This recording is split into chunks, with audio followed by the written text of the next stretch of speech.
story of how God was seeking a bride for his son. Each book is different from every other book. I'm trying to give you the keys for you to unlock it for yourself.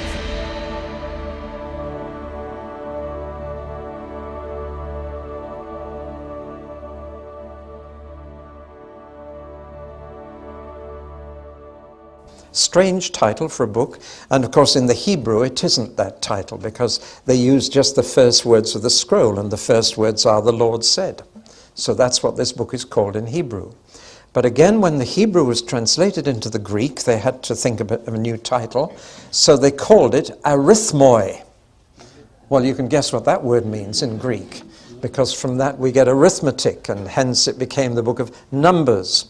And I suppose it's called that because it begins and ends with numbers, with two census.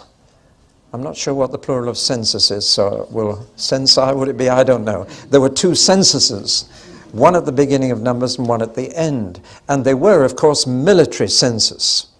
They were for purposes of military conscription. And therefore they only counted the men over 20 who were fighting fit. And the number at the beginning and end of the book is around 600,000. That's how we know there were over 2 million people. If you included the women and children, all under 20, then you come to a figure of 2 million plus. But 600,000 fighting men. I sometimes use this as a kind of ready reckoner for the strength of a church. How many men are there in this church over 20 who are able to fight for the Lord? It's not a bad test of the strength of a church. But let's look at the census here. The first census in the first chapter is 603,550. That's when they left Sinai. At the end of the book, another census is taken, and it's 601,730, which is a loss of 1,800. But you've got to remember that those two countings, those two numberings, were 40 years apart. Now the Numbers have proved a real talking point. It is the book of Numbers after all, which tells us that there's nothing wrong in counting. All fishermen count. And that's around the day of Pentecost. Somebody sort of said 2,998, splash, 2,999, splash, 3,000. There's nothing wrong with counting. Shepherds have to count sheep, fishermen have to count fish. I'm sure you've heard of the one-armed fisherman who caught a fish that big, but anyway. It's normal for fishermen and shepherds to count. Nothing wrong with counting, unless you are counting for the motivation of pride. And that's when King David came unstuck. And King David counted his troops after he won the battle. He should have counted them before. Jesus said no man going to battle doesn't sit down first and count his troops to see whether he's got more than the enemy. So they were counting their troops before battle and numbering the fighting men of Israel before they had to meet an enemy. Now many people say the number is far too large. They say the population under the monarchy later was only 1,300,000. They say the population is said in the book of Deuteronomy to be much smaller than the Canaanites. So how big were the Canaanites? Millions. They say it's impossible for 70 families who came to Egypt to produce this many. They say it's too many for the wilderness of Sinai. There was no valley in the wilderness of Sinai big enough to contain such numbers. So there have been many, many objections. But we have the Word of God saying so. And once again, you have to make your choice. Do you believe this or not? I believe God is perfectly capable of sustaining any number of people because he's God. Notice that it's such a similar number at the beginning and the end of the 40 years. Only 1,800 difference in 2 million or in 600,000 fighting men. Whereas in Egypt they multiplied tremendously from just a few families to 2 million in 400 years. I know it's a tenth of the time, but it's not even a tenth of the increase. That tells us something. One tribe decreased by 37,000, but another increased by 20,500. So it evened out. And they finished up at the end of Numbers with the same number as they had at the beginning. That tells us that God was not blessing them. For where God blesses, people multiply. If God blesses a church, it gets bigger. If he's not blessing, it tends to stay the same. Blessing of God is seen in fruitfulness. And there's very little blessing of God in the book of Numbers. Maybe that's why we don't like it. But the point I want to make is this. The 600,000 at the end of this book are totally different from the 600,000 at the beginning, except for 2 individuals. They have completely changed. Now, of course, in those days, people didn't usually live beyond about 60. That was the life expectancy. Moses and Joshua after him lived to 120. That was incredible. At that time, 60 would be about the life expectancy of a man. And therefore, 600,000 men over 20, 40 years later, have all gone. Only 2 survived, Joshua and Caleb. So that we don't realize when we read through a book like this, you're covering 40 years, more than a generation. Generations reckoned at 30 years. So only 2 survived. And this highlights the major tragedy of this book. I think this is the saddest book in the Old Testament. Now you may think Lamentations is pretty grim, but I think this is the saddest from the point of view of the story. You see, 2/3 of the book of Numbers should never have been written. 2/3 of the events described here should never have happened. They are not part of God's purpose. He never intended the book of Numbers to be written. But we have it because the Bible is a very honest book. So what has happened? The tragedy is that the journey from Mount Sinai to Kadesh Barnea, which is the first oasis after the Negev desert, the first sign of real life, and the beginning of the promised land of Canaan, from Sinai to Kadesh takes 11 days on foot. That's all. Less than a fortnight, and they could have been living on milk and honey and not on, what is it? Manna. And yet we find that instead of 11 days, it took 13,780 days to make it into the promised land. Now, looking at the map, this was the direct route, 11 days. The route they actually took was to turn away from Kadesh and go across this deep valley, this rift valley that goes right down through Africa, the biggest crack in the earth's surface. And they crossed that into the mountains the other side, the mountains of Edom. And then they finished up in Moab on the wrong side of the river Jordan. Now, if you look at the distance, you'd have thought, if that's 11 days, then that's no more than maybe 2 weeks. But they took nearly 40 years, 38 years and a few months, from there to there. Now, why? Was it a particularly difficult piece of country? No. It was the fact that God didn't move.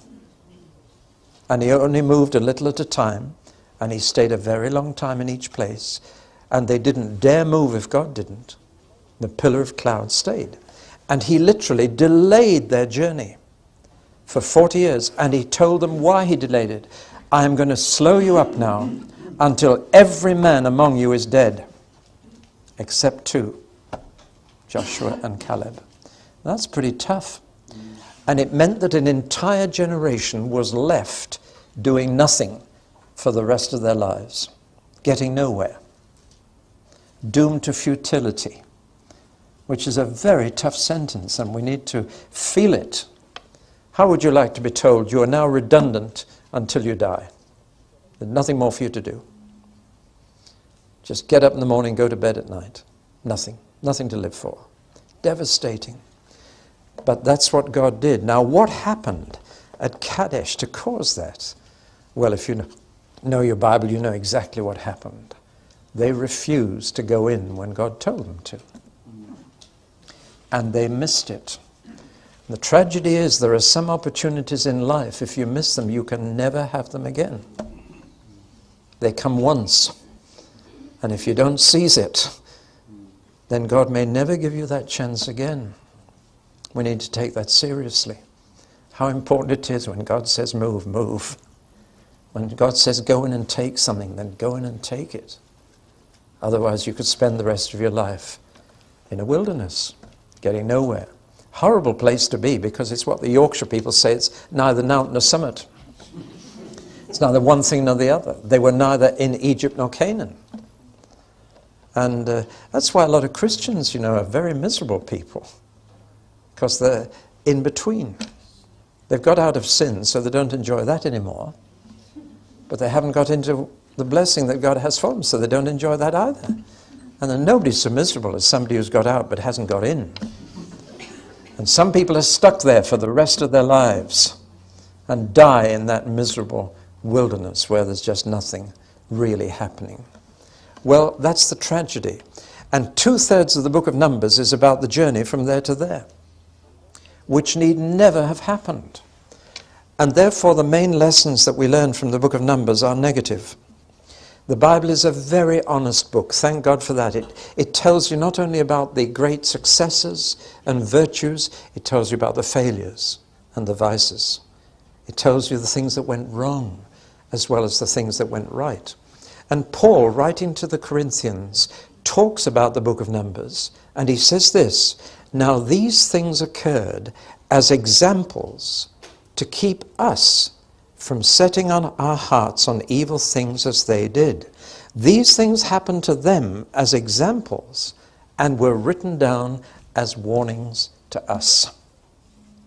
Now, you couldn't have a clearer statement of the purpose of the book of Numbers. It may not be popular, you may not enjoy reading it, but it's terribly important, because if you don't study history, you're condemned to repeat it. In fact, a friend of mine has written a little poem that goes, "History repeats itself. It has to. No one listens." And there's a very real sense in which reading the history of Israel, if you read it properly, you will not make the same mistakes that they did. So it's a book about their failures, their follies, their mistakes. Even Moses. Moses was not permitted to go into the promised land. Moses himself. He did get into it centuries later when he talked with Jesus. But he had to wait centuries to get into it, because he too failed miserably at one crucial point, as we shall see. Well, now that's why we read the book of Numbers. I'm afraid we're reading it to learn from their mistakes and what went wrong, and need not be written about us, but it could be. It's a mixture of narrative and legislation, but whereas in Exodus the first half was all narrative or story and the second half is all law, here it's all mixed up. And it goes from a little bit of story to a little bit of legislation, back to a bit of story, back to legislation. Now the author of all the laws is not Moses but God. 80 times in this book, 80 times, it says, God said to Moses. And that leads into law and legislation, the way that to live. The narrative, it says, Moses kept a diary, a journal of their travels at the Lord's command. He also kept another book called the Book of the Wars of the Lord. And that was a book of all the accounts of the battles they had with other people, the use of those fighting men that they'd conscripted through the census. Now here is one of the 5 books of Moses. And it's this complete mix-up between legislation and narrative. But before we look at that, let's see how it fits into the 4 books that Moses wrote about events during his lifetime. Moses led them out of Egypt and all the way to the plains of Moab in the Jordan Valley, but on the wrong side of the Jordan. So this covers Moses' life. And you'll see the book of Numbers covers a huge chunk of that. Probably the greatest part of their 40 years in the wilderness you'll find in the book of Numbers. Now notice the red and the green, the red and the green, the red and the green, the red. The red stands for the times when they were camped and stationary. The green describes their travels. So they camped, then they traveled, they camped, and they traveled, they camped, and they traveled. Now the interesting thing is that all the legislation, the laws, were given to them while they were camped. And then all the stories of their travels show how they broke those laws. So while they were camped and stationary, God told them what they should do, but while they moved, we have a story of what they did do, which was a little different from what they should. And so you have a kind of multiple layered sandwich. So in Egypt, the book of Exodus 1 to 11, they're stationary in Egypt. Exodus 12 to 18, they're moving to Sinai. Exodus 19 to 40, they're stationary at Sinai. Leviticus 1 to 7, they're still at Sinai. Numbers 1 to 10, they're still at Sinai. So all that is stationary, and it's just packed with legislation. God gave them the laws when they were sitting still. So, if you like, they were still to hear from God, and then they got up to walk in God's ways, only they usually didn't. But you see the difference between sitting and listening to God, and then getting up to walk the way He told us to walk. Numbers 10 to 12, then, they're on the move again. From Sinai to Kadesh, 11 days' journey. Kadesh, the big crisis occurs. And God speaks to them a lot at Kadesh from chapters 13 to 20. We're going to look at that very carefully. What did God say to them at Kadesh that was so significant? Then they're on the move again. Numbers 20 to 21, they're from Kadesh to Moab. Notice that that whole journey is covered only by 2 chapters. It really wasn't significant. It wasn't important to God. Yet there are some things said in those 2 chapters we need to learn. And finally they settle in Moab, and they've reached the very border of the Promised Land for the second time. They were at the border then, but they didn't go in. They're at the border again now, but now there's the Jordan in flood between them and the Promised Land. They would never have had that barrier to face had they gone straight in. And Numbers 22 to 36 are entirely what God said to them while they waited to go in. And the whole of Deuteronomy 1 to 34 belongs to that same stationary time again. So can you see that Numbers has a lot of movement in it? Deuteronomy has nothing. Exodus has the first half. But there is this clear pattern. When they were still, God spoke to them and said, now this is how you should live. When they got up to move, that's when they got into trouble and walked in their own ways instead of the ways of the Lord. So we have a lot to learn from all this. Let's look first at the legislation in the book of Numbers. That's not the less interesting, so I thought we'd take it first. And then we'll look at the narrative, which contains some fascinating stories. But let's look at the legislation. And the first thing that hits us with the laws in Numbers is that these are not moral laws or social laws or what we call judicial laws, not criminal laws at all. Now in Exodus they were, but here they are mostly ritual laws, laws about worship. Now in the law of Moses, all these different kinds of law are mixed up. They didn't draw the distinction that we draw between criminal law for the state and canon law for the church. They didn't have that kind of thinking. For them, all of life was one whole. And so moral laws and judicial laws and social laws and ritual laws are all mixed up. But we tend to compartmentalize life, and we say that's criminal law and this is religious law. But they didn't do that. God was interested in all of life. And so 80 times God spoke to Moses, it says mouth to mouth or face to face. A very intimate phrase. God gave these laws very directly to Moses. And Moses was face to face with God. We read that when he came back down the mountain, his face was luminous. It shone. The glory was still reflected in it. He had this intimate face-to-face encounter with God.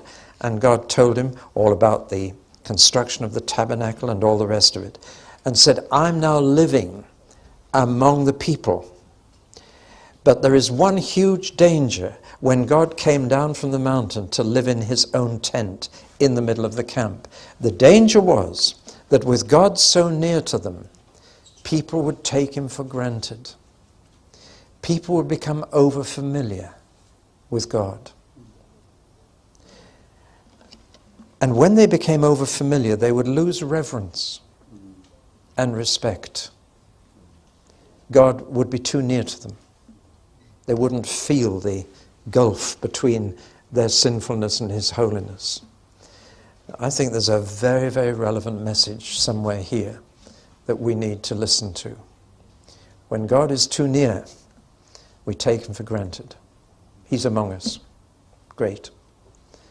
And we become over-familiar. And especially we forget his holiness.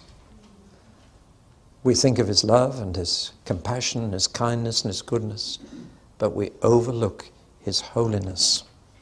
And that's what makes him different from us.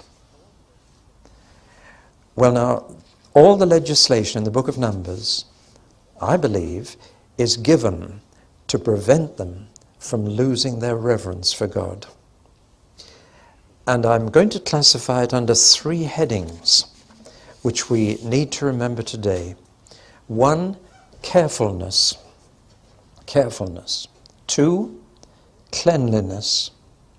And 3, costliness. And all the laws in Numbers can be put under one of those 3 heads. That when you have God among you, you need to remember first that you still need to be careful how you approach him.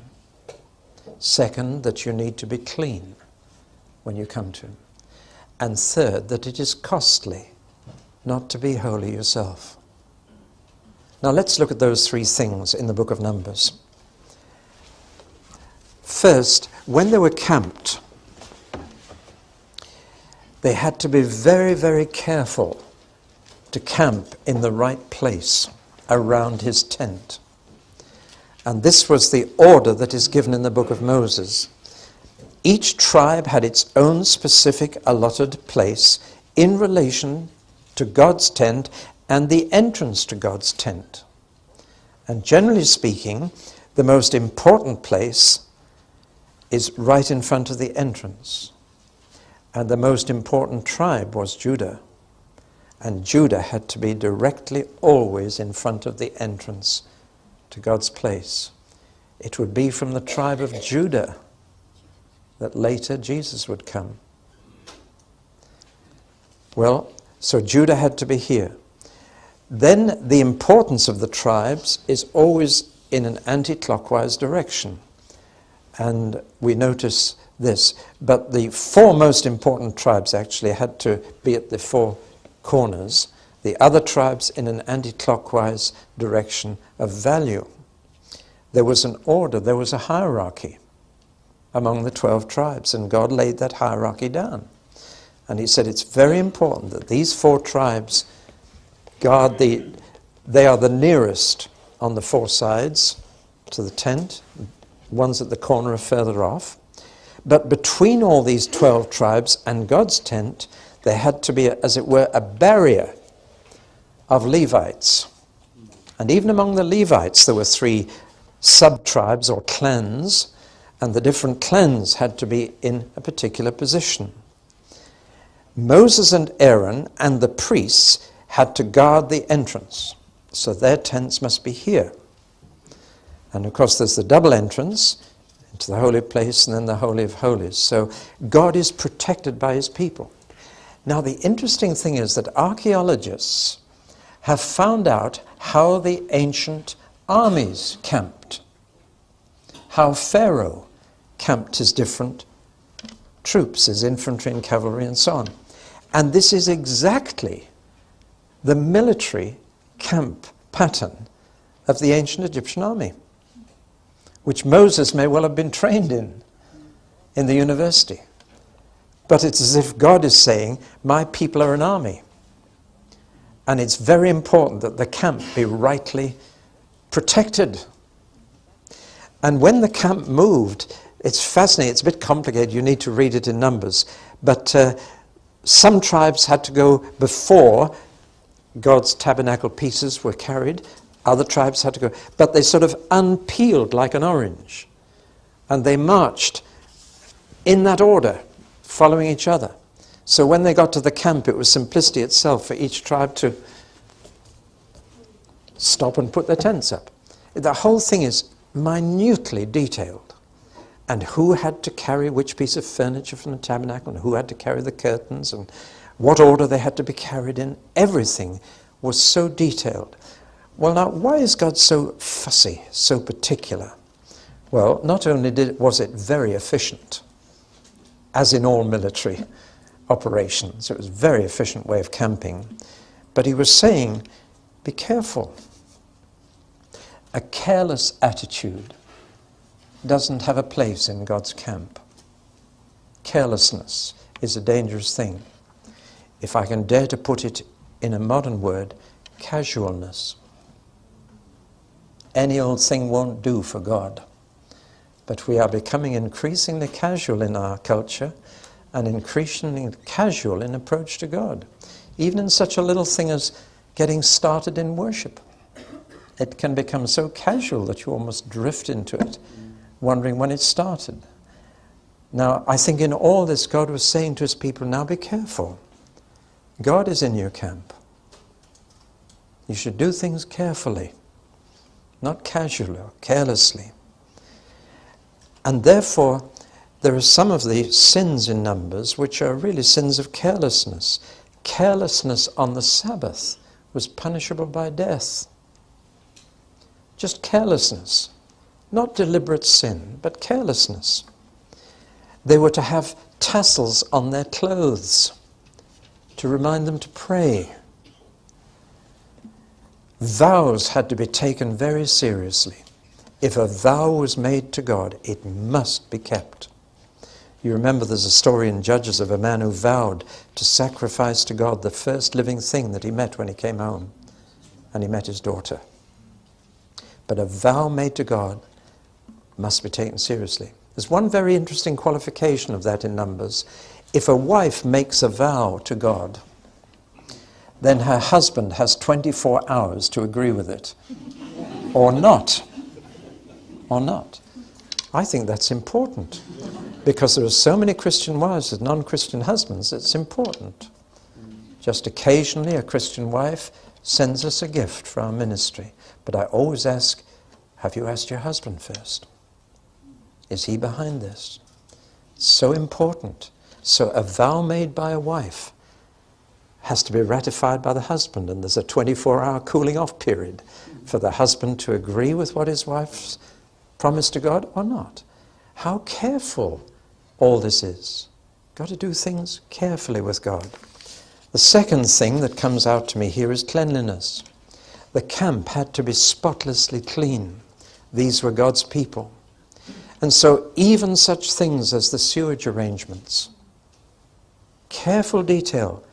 When you are emptying your bowels, take a spade with you and go out into the desert and dig a hole and then cover up your dirt. Keep the camp clean for the Lord. It wasn't just hygiene that God was interested in. He wasn't just doing this for germs. It was because he is a clean God, and a clean camp is important. Can we put it, a dirty, uncared-for church building is a bit of an insult to God. That's how he was teaching them to think. And so bodily discharges were a matter for law, of whatever kind. And before they left Sinai, before they went towards the promised land, God insisted that they all had a bath, that they all cleaned themselves up. This, of course, is why in an older day people put on clean clothes for Sunday. See? Now, we're not under that law, and so we're not under the law of Sunday clothes. Nevertheless, how we appear in worship betrays our inner mind. It says something. Do you see what I mean? And of course God looks on the heart. And it's cleanliness of the heart that he's after now. which is more important than cleanliness of the body. But I've noticed that people who've really been in the grip of Satan often become dirty people. Have you noticed that? And that when they're converted and truly converted, without even being told, they start cleaning themselves up. It's just an outward expression of something that's going on inside. They realize that cleanliness is next to godliness. And it's all there in the book of Numbers. Keep the camp clean. And then costliness. For a sinful person to live close to a holy God is a costly business. And this costliness was expressed in sacrifices. And on behalf of the people, sacrifices had to be offered daily, weekly, and monthly. There was a daily sacrifice. Here in the outer court on the altar, there was a weekly sacrifice and a special monthly sacrifice, so that all the time, when people realized they were losing their animals and that they were being sacrificed to God, that it was a costly matter. There's no forgiveness without blood being shed, said God. Forgiveness is very costly. Thank God it doesn't cost us anything, because it cost him everything. But if we were still living in these days, it would cost us a great deal. Our very best animals regularly. And the priesthood had to be supported. And so the priests didn't have any livelihood, and the priests and the Levites around here were supported by these tribes. The tribes paid for them to protect God's tabernacle. So it was quite a costly business, and it involved tithes and offerings and sacrifices. It was quite costly living with God in your midst. Now all this, I think, is saying something quite profound to us. From the legislation of Numbers, I get this. We've been brought up in a day which I would say is anti-ritual, which is becoming increasingly casual and careless in its approach to God. And the book of Numbers reminds us that that won't do, that we should approach God in the right way. Let me take one example. I don't have to bring a ram or a pigeon even, or a dove to be sacrificed when I come to God. But that doesn't mean I don't have to bring a sacrifice. There is as much sacrifice in the New Testament as in the Old. And I'm not talking about the cross now. It says, bring a sacrifice of praise. Bring a sacrifice of thanksgiving. Now, in what sense are these things a sacrifice? Well, how much did they cost you? Do you hear what I'm saying? Sacrifices were prepared for worship. Now, we don't have to prepare a lamb, but we do need to prepare praise. And sometimes I cringe when somebody says, I haven't had any time to prepare, so we're just going to let the Holy Spirit lead us. And the results are not usually complementary to the Holy Spirit. We get into ritualism if we don't have a proper approach. I believe not that worship should not be prepared at all, nor do I believe it should be all prepared by one man. But I believe everybody should prepare for an act of worship. And I hope tomorrow morning Max will be embarrassed by the number of you who want to prepare a little sacrifice of praise or thanksgiving, a reading or a song. In the New Testament it says when you come together, each one already has a song, a word, a prophecy, a tongue, an interpretation. Each one has. Not each one might get if we wait, but each one has brought. Prepare a sacrifice and come into the courts of the Lord. That's what Numbers is saying. When you come to worship, come prepared for worship. It often takes us 20 minutes to get into worship because we're not even prepared. It costs to prepare. It costs you a bit of time, a bit of thought. But it's costly to worship God in the way He wants. See, we've got into a state where I believe we want to worship God according to our taste instead of what will please Him. What I like. I prefer choruses. I prefer the old hymns. Both statements are quite irrelevant. What does God want? What will please Him? Doesn't matter about my feelings in worship at all. It's whether God feels good. It's whether I've blessed him. Bless the Lord, O my soul. And that's why he told them in Numbers, this is how you will bless me. This is how you worship me. Be careful, be clean, and it'll cost. But I'm a holy God living among my people, and that is necessary. Well, when we come like that, our worship becomes a fragrant offering, says the New Testament, a good smell to God. In the old days, God loved the smell of roast mutton. I do too. But it was a sweet-smelling savor to him. And our sacrifice of praise can be pleasing to God. Letter to the Hebrews says, let us be thankful and so worship God acceptably with reverence and awe, for our God is a consuming fire. Now you'd have thought that was from the Old Testament. It's not. It's from the New. Let us worship God acceptably with reverence and awe. Well, we can get into disco worship and aerobic worship and all kinds of worship. But the important thing is, how does God want us to worship him? And if there's one thing he makes quite clear, it is he wants us to be prepared to worship him. Not just to turn up, but to come ready to offer a sacrifice of praise and thanksgiving. Tomorrow morning, we'll have a chance to do that. All right? Well, in the next talk, we'll talk about the narrative section of the book of Numbers.